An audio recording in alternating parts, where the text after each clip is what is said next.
Hoje, passeando pelo X, eu vi um post do Leandro Ruschel que me chamou a atenção. Se ele não tivesse postado, eu não teria visto, porque eu não assisto nada da Globo News faz muito tempo. O tema da discussão era uma pesquisa do IPEC sobre posicionamento político dos brasileiros. Apesar de não ser um tema internacional, tá? Dessa vez a gente preferiu não deixar de fora essa discussão.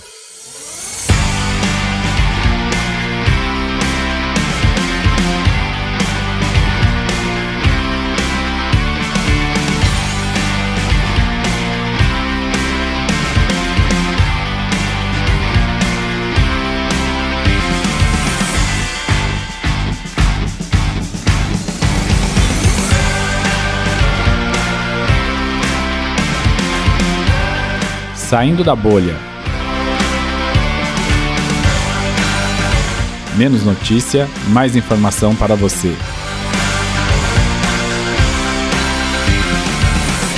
Muito bem, vamos fazer esse programa utilizando o aspas debate, né? Que estava acontecendo em um também aspas painel ocorrido na Globo News, né? Painel Numas, sobre o tema que eu falei na abertura. Isso significa que para o YouTube esse programa talvez tenha um formato diferente, não sei. A gente não pode colocar os vídeos integrais deles da Globo lá no YouTube, porque senão derrubam a gente.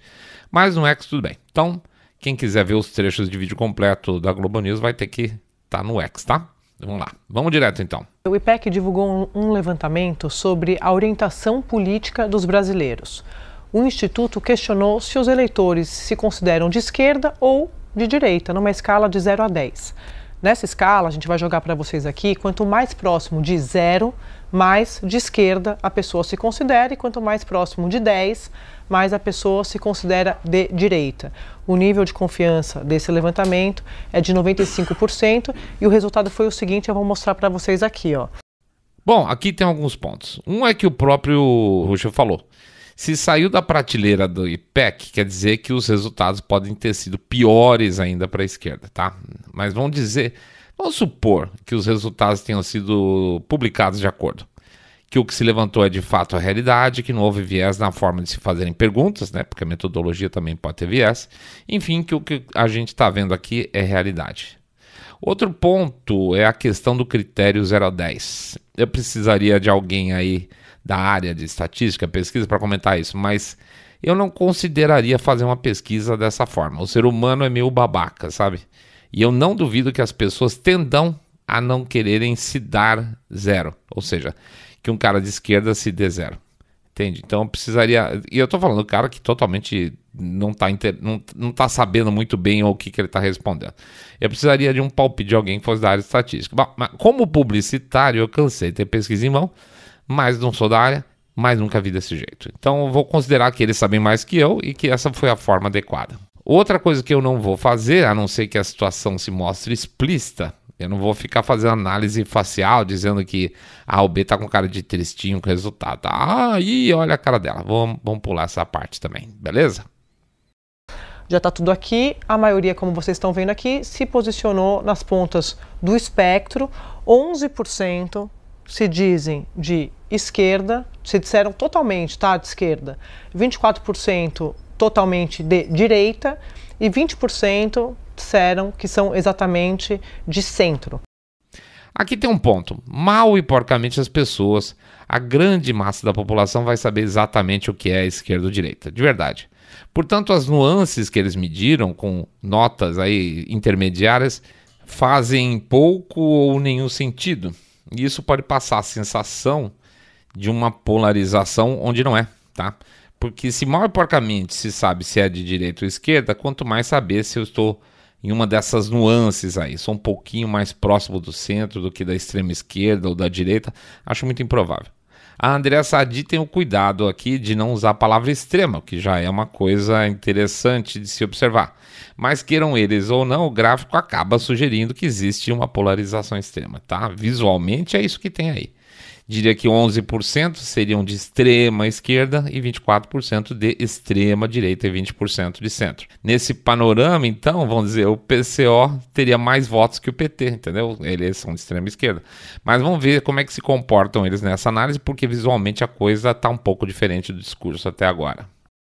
4% não souberam dizer o que é ser de esquerda, de direita ou de centro. Quer dizer, não souberam dizer se eram de esquerda, direita ou de centro, né? Não sabe o que é ser de esquerda, direita ou de centro. Ali, tá vendo? Ó, 4%. Tô vendo. E outros 9% não souberam se definir ou não responderam, tá? Porque é interessante mesmo a sua dúvida, Lins. Muita gente pode ter essa dúvida também. Ó. Não sabe o que é ser de esquerda, direita, de centro, 4%. Olha aí. Digam para mim que só 4% da população não sabe definir o que é ser de esquerda, centro ou direita. Desculpa, não acredito. Mesmo que você coloque junto os 9% que não souberam se definir, que é uma coisa diferente e um pouco estranha, 13% é pouco. É estranho, né? Porque o cara sabe definir o que é direita e esquerda, mas ele não sabe se posicionar dentro. É meio esquisito. O Lins olhou o resultado ali com um certo ceticismo. Dá para chutar que ele ficou um pouco incomodado e nesse caso eu também ficaria. É como se eu fico imaginando se eu estivesse na posição também de que nunca tivesse visto isso e batesse o olho tivesse ao vivo, eu ia achar meio esquisito, sim. O IPEC também fez um recorte considerando apenas os eleitores que votaram em Lula e em Bolsonaro no segundo turno da eleição de 22. E aí, gente, considerando apenas esses eleitores do Lula, atual presidente, o resultado segue o padrão do recorte geral. Vou jogar aqui para vocês, ó. Vocês estão vendo aqui na tela de vocês, 19% dos eleitores de Lula se consideram totalmente de esquerda. Chama atenção que 14%, que é quase o mesmo percentual, se considera totalmente de direita. Ali. Vocês estão vendo bem na ponta do espectro ali. E 21% se definem como de centro. Esses são os eleitores do presidente Lula. Muito interessante mesmo esse recorte. Olha, tem duas leituras possíveis para esse número ser levado a sério. A primeira é o que eu falei, o cara não tem a menor ideia do que ele está falando quando ele responde a pesquisa. Eu sou a favor do livre mercado e de liberdades individuais amplas e votei no Lula, tá? Não rola. O que poderia rolar, que seria uma segunda opção, seria da turma que votou no Lula mesmo sendo direita por detestar profundamente o Bolsonaro. E aí eu posso dizer, sem medo de errar nenhum, que é uma super franja. Seriam casos extremos. É obviamente, muito mais provável que o cara que abomina o Bolsonaro teria votado nulo nessas últimas eleições, tá? E não nunca no Lula. E aqui no gráfico de baixo, vocês estão vendo também, são os eleitores de Bolsonaro, tá? Considerando então só quem votou em Bolsonaro no segundo turno de 22. O de cima é eleitor de Lula só no segundo turno de 22, o de baixo Bolsonaro em 22. E aí vamos colocar ali, ó, 41% de quem votou em Bolsonaro no segundo turno de 22 se dizem totalmente de direita. 14% se consideram de centro e só 4% se veem como eleitores de esquerda. Tem dois pontos que eu tiraria mais de informação aí para não ficar só fazendo essa análise que a gente chama de análise de elevador, né? Subiu, desceu, subiu, desceu. Primeiro ponto, o voto em Bolsonaro é mais ideológico que o do Lula. E isso faz sentido porque, como o próprio Lula falou, a partir de 2 salários mínimos a pessoa começa a questionar a esquerda, né? Ele mesmo disse, então ele sabe que a pessoa, quando ele começa a ter alguma coisa a mais, ele passa a ter mais tempo de fazer algum tipo de análise. Isso quer dizer que, como tendência, o eleitor do Bolsonaro é mais informado no sentido de que sim, ele sabe o que é de direita, o que é ser de esquerda de maneira geral. Outro ponto é que ela não se deu o trabalho nem de passar mais, assim, de maneira um pente fino melhor nessa questão de nuance de gráfico, até porque ele é estranho, tá? É difícil saber o que pode ser considerado essa confusão aí, nesse gráfico, do que é, por exemplo, centro-esquerda e centro-direita, tá? Com essas notas de 0 a 10. Então, eu vou assumir aqui, tá?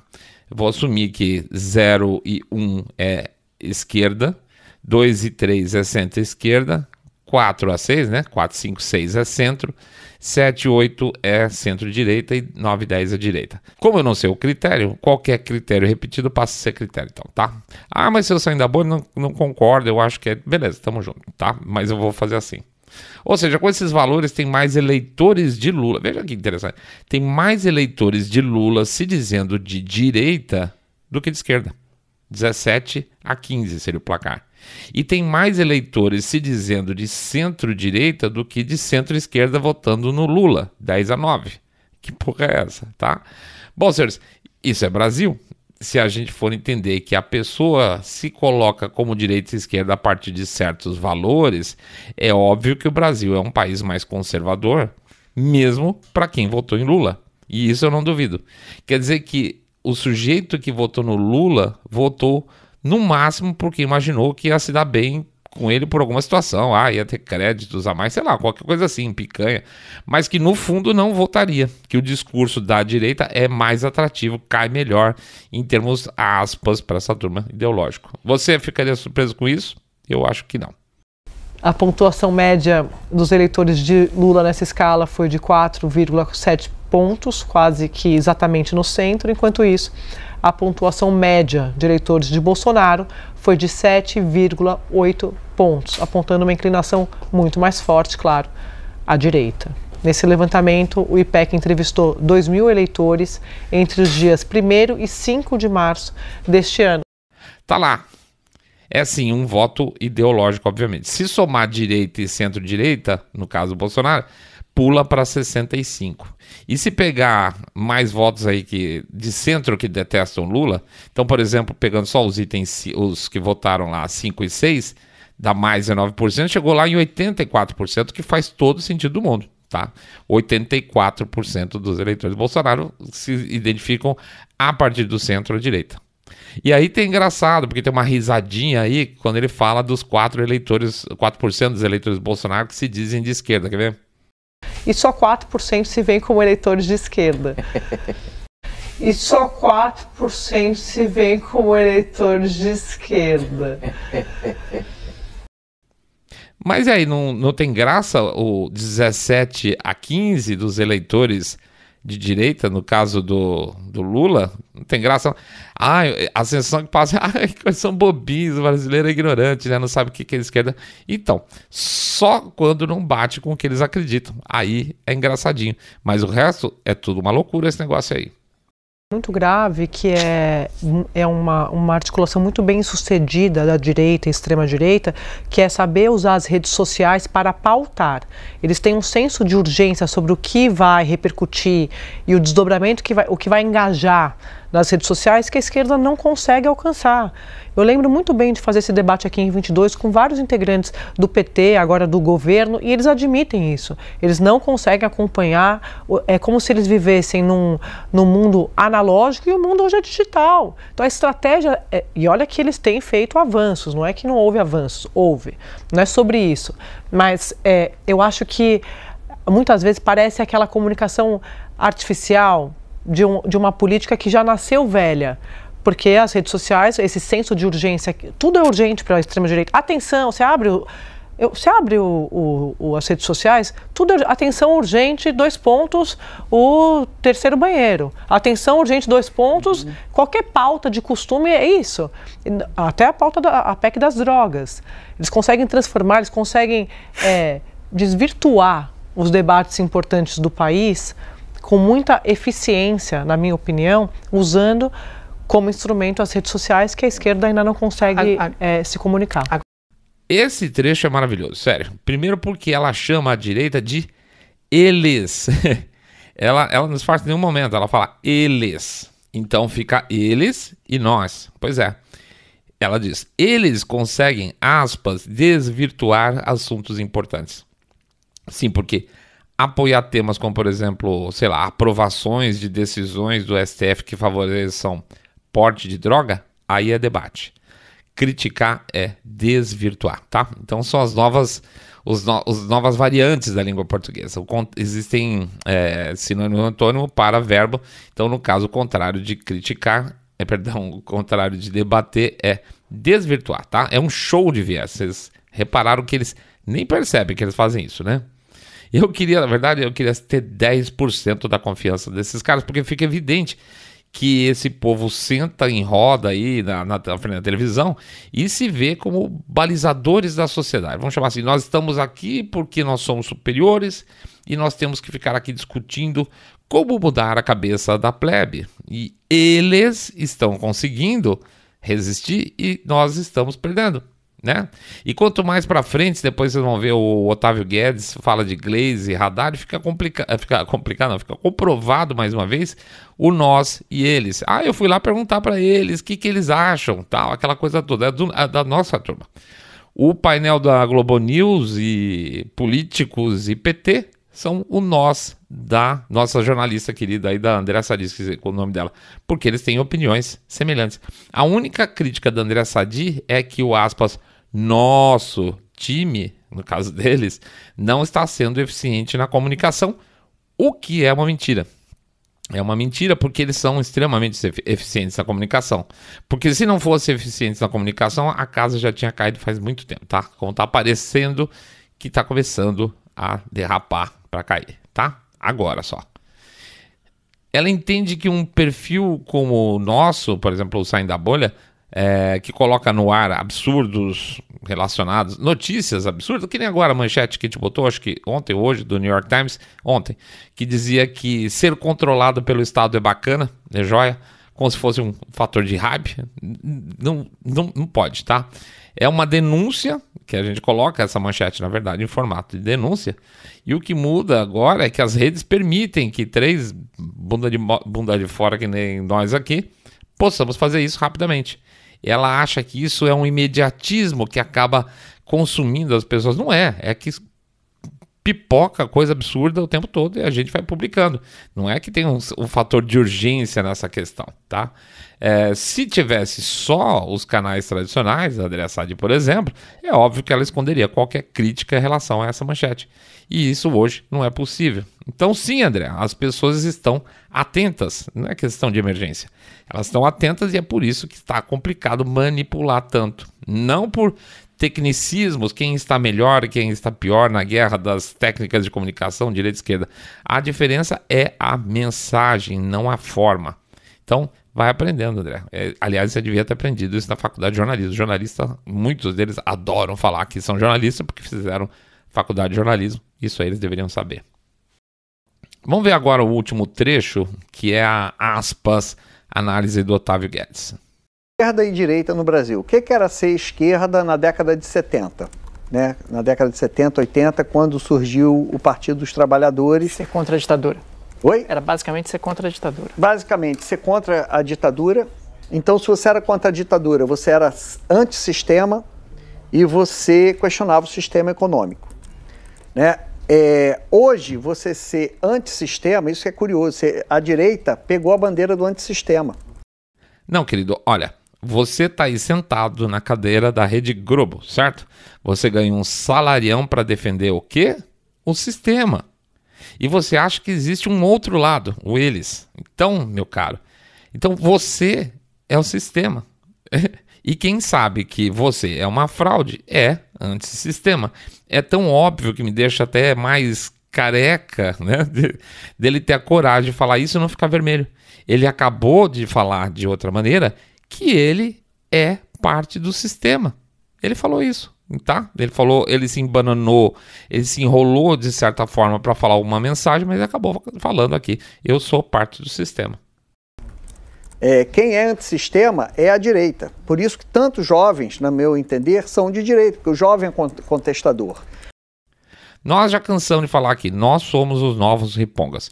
E por que somos os novos ripongas? Porque a gente contesta, por exemplo, o poder do Estado. Porque a gente não é balizado pelo que grandes corporações querem, porque nós não recebemos, por exemplo, doações da, sei lá, Ford Foundation. Quem recebe, surpresa, é parte do sistema. Só que é um antissistema que não questiona o sistema econômico, ao contrário da década de 70. Nem os valores também. Oi? Nem valores. Valores, costumes, assim também e tal. Não questiona costumes. Conservadores, valores, né? Eles querem conservar o que tem, né? O que questiona os valores da esquerda. Sim. Mas os valores associados tradicionalmente com o que é mais conservador, assim, tal. A juventude de esquerda questionava os valores da tradição, digamos assim. Sim. A juventude de direita contestava tudo, né? Então hoje tem uma juventude que ela contesta o Estado. Ela contesta o tamanho do Estado, o pagamento do imposto, o Estado que atrapalha, o Estado que impede o desenvolvimento econômico, etc, etc. Então mudou muito desde a fundação, da criação do PT até aqui. É até estranho ter que falar isso, porque eles mesmos estão falando e não estão percebendo. O único diagnóstico correto até agora é que a direita é antissistema atualmente. Mas o surpreendente é não perceberem, e aí eu fico quase achando que tem uma inocência nisso, às vezes eles não perceberem que eles representam o sistema, porque aqueles que mudaram de posição, aqueles que mudaram de cadeira foram eles. Já que eles estão sentados aí, analisando as coisas como uma visão, como se eles tivessem uma visão de topo, como se fosse realmente duas castas, ele, elite, lá em cima, analisando nós aqui embaixo, eles poderiam ter a percepção de que o que tem do outro lado é o povo, não é a direita ou a esquerda, é povo. Olha os números, é louco isso. Os números estão na frente deles, gente, e eles estão aí analisando, eles deram uma banana para a pesquisa que estava na frente deles, e esqueceram, tá? E aí começaram a fazer o quê? Começaram a falar o que eles sempre falam, o que eles acham, o que está na cabeça deles, que eles estão acostumados a falar. Esquece, não tem mais os números na frente deles. Eles são incapazes de falar, nossa, que estranho esses resultados, né? Pelo menos para gerar uma curiosidade e repensar um pouco os valores deles.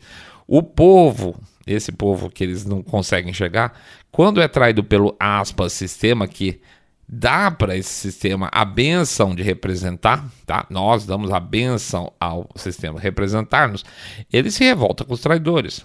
E aí vocês aí no aspas, painel, sadia, etc e tal, estão andando junto com o poder e acham que o povo que está mudando de lugar. Mas são vocês. Olha o Otávio Lins, principalmente, que são dois caras de esquerdaça, por origem familiar, inclusive. Pensa que em favor de quem a esquerda lá atrás, que eles ficam falando do passado, que a esquerda lutava em favor de quem no passado, teoricamente, pelo menos no discurso, ela lutava em favor do povo, pelos trabalhadores. E aí vem a informação, daí veio o PT, Partido dos Trabalhadores. Só que de repente eles foram o quê? Cooptados pelo sistema que eles não estão entendendo e passaram a dizer o que devia ser feito para manter isso tudo no poder. Acho que o Lins, inclusive, viveu no exílio até, né? Ou seja, o sistema expeliu os caras e agora eles estão confundindo aspas sistema com o que eles acreditam. Se está do meu lado, não é sistema, entendeu? Eu sempre luto contra o sistema, então o sistema está do outro lado. Se está do lado oposto ao meu, é sistema. É cacuete isso, é de tanto repetir. A gente teve governo de esquerda no Brasil praticamente todos os anos, desde a volta das eleições diretas, e empicharam um que não estava se encaixando bem no esquema, trombaram barbaridade com o outro, porque não era do time por 4 anos, se desse, obviamente teriam empichado, e eles não são do sistema? Que loucura, gente, vamos lá. A esquerda está muito identificada com as lutas identitárias. As lutas identitárias. A direita, eu tenho... Vamos lá, primeiro, sim, as pautas de esquerda são identitárias, concordo. E aí ele fala e desvia quando diz que a esquerda não está mais ouvindo as ruas. Pois é porque o identitarismo é uma ficção que não tem nada a ver com a necessidade real das pessoas, da sociedade, do povo. É uma fábula inventada para dividir a sociedade. E as pessoas sentem isso. Elas podem não saber racionalmente, mas elas sentem que esse clima de divisão não é natural. Elas sabem que dar casaquinho para bandido e chutar policial não é normal. Eles sabem que quando dizem que uma criança não sabe se comportar e que tudo que eles fazem é bullying, tem que proteger, mas por outro lado, acho que uma criança de 7 anos pode definir o sexo dela, não é natural. As pessoas sabem que elas não são racistas, por exemplo, apenas porque nasceram de uma cor de pele determinada. E é isso que eles estão buzinando na nossa orelha. Eles imprensa, eles sistema. Então as pessoas, uma hora, as pessoas comuns, nós a plebe, uma hora se encontram um com o outro, começa a fazer grupo e fala assim, eu não concordo, para com isso. E aí a casa começa a cair. Enquanto isso, a grande mídia e a Globo News, por exemplo, estão lá, são o sistema que quer impor isso tudo que a gente está falando, que é essa forma de pensar. O governo está tentando calar a população e expor o ponto de vista próprio, Porque o governo é sistema. O governo quer crescer e arrecadar mais impostos em troca de nada e não quer que a moça lá compre a blusinha da Shopee para defender uma rede varejista gigante ou para coletar mais impostos, ou os dois, porque o governo é sistema.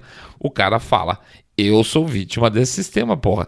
É por isso que eu tô contra isso. E os caras ficam falando assim, que estranho. Quem é o sistema nisso? Por que a direita está conseguindo isso? Eu fiz essa pergunta para Gleisi, eu fiz essa pergunta para o Haddad. Sim. A direita, ela está, hoje, ela consegue escutar com maior proximidade o calor das ruas. É natural que o poder vá afastando o partido, né, do clamor das ruas. Porque tem outras, tem pensar em, como disse a Gleisi, pensar em questões estratégicas, sim. Mas enquanto tem as intrigas palacianas, enquanto estava se discutindo se o Prates vai cair, se o Prates não vai cair, a direita está falando do preço da banana e da volta do DPVAT. Não adianta passar o pano e falar que quem está no poder acaba se afastando do povo e que isso é natural. Olha isso, porque isso é o avesso da função dos representantes do povo. Eles são representantes do povo. Como é que pode ser natural se afastar do povo porque tem coisas mais, aspas, estratégicas para pensar?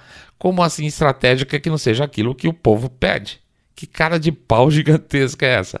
Ah, nossa, gente, desculpa aí, eu tava tão preocupado com a democracia acomodando meus cupinchos aqui em casa que eu esqueci que vocês têm que comer. Oh, que maldade. Esqueci que vocês estão sem dinheiro para banana, esqueci que vocês não querem mais pagar taxa porque tá tudo já sem dinheiro, né?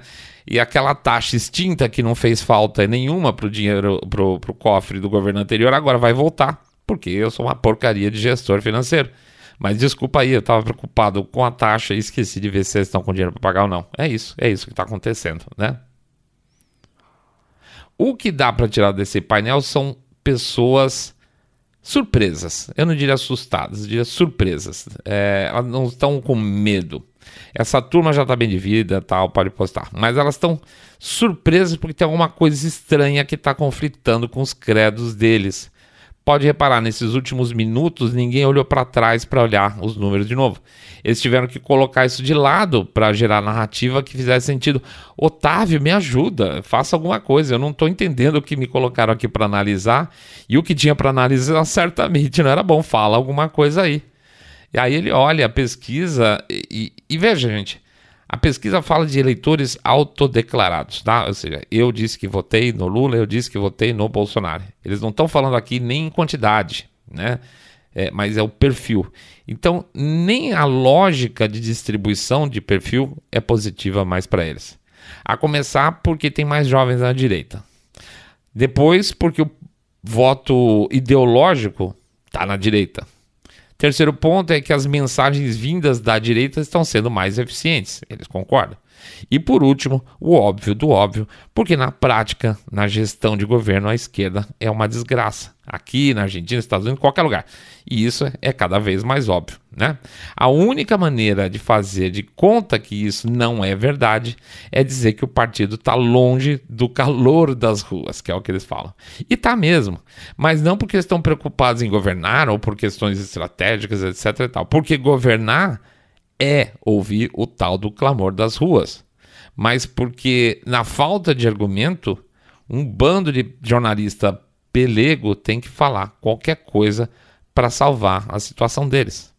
Claramente, porque eles estão vendo que tem cada vez menos chance de salvar o que eles tentam fazer no dia a dia. Se você gostou desse vídeo e gosta de treler, como a gente gosta de fazer também, olhar texto, olhar notícias e procurar o que elas significam, experimenta isso aqui. Nós temos lá na nossa loja o e-book Aprenda a Treler Notícias. Lá a gente mostra o nosso método e onde a gente consegue as nossas fontes de informação ou como tirar, mesmo das piores fontes de informação do Brasil, as melhores informações para você tomar suas próprias decisões. Entra lá, tá? Aprenda a Treler Notícias na nossa loja, lojasaindodabolha.com.br, lojasaindodabolha.com.br.